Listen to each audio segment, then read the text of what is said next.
महफिल होली प्राचीन काल में अविरल होली मनाने की परंपरा को मुगलों के शासन में सामान्यतः अवरुद्ध नहीं किया गया।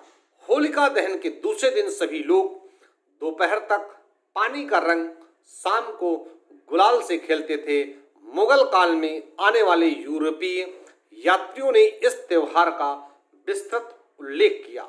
मलिक मोहम्मद जायसी के अनुसार होली पर गुलाल का इतना अधिक प्रयोग होता था कि संपूर्ण आकाश ही लाल दिखाई देता था।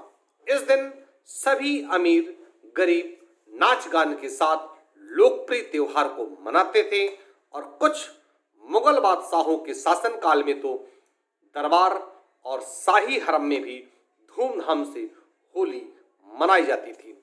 अकबर, जहांगीर, शहनशाह, शहजां और बहादुर शाह जफर होली के आगमन से बहुत पहले ही रंगोत्सव की तैयारियां प्रारंभ करवा देते थे। अकबर के महल में सोने चांदी के बड़े बड़े बर्तनों में केवड़े और केसर से युक्त टेसू का रंग घोला जाता था।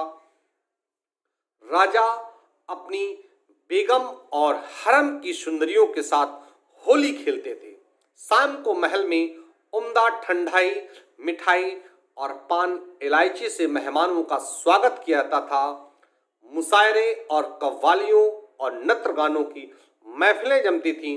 जहांगीर के समय में महफिल ए होली का भव्य कार्यक्रम आयोजित होता था और इस अवसर पर राज्य की साधारण नागरिक बादशाह पर रंग डालने के अधिकारी होते थे। इसके अलावा संग्रहालय के चित्र में जहांगीर की होली खेलते दिखाया जाता है, वहां शहजां के शासनकाल में प्राय सभी क्षेत्रों में भव्यता का प्रदर्शन दिखाई देता था। होली भी इस पावन पर्व से अछूती नहीं।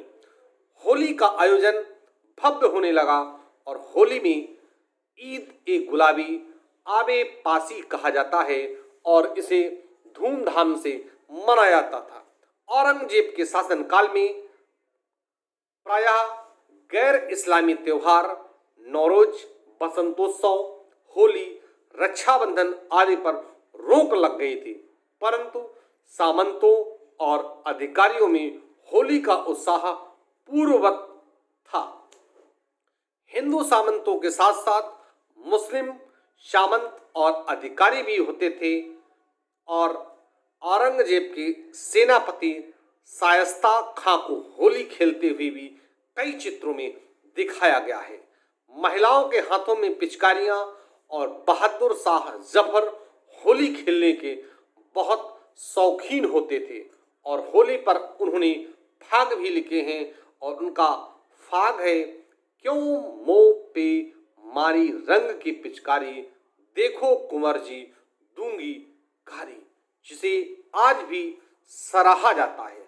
मुगल काल में होली के अवसर पर लाल किले के पिछवाड़े, यमुना नदी के किनारे और जहां आरा के बाग में होली के मेले लगते थे। मैं कानपुर से पंडित दीपक पांडे,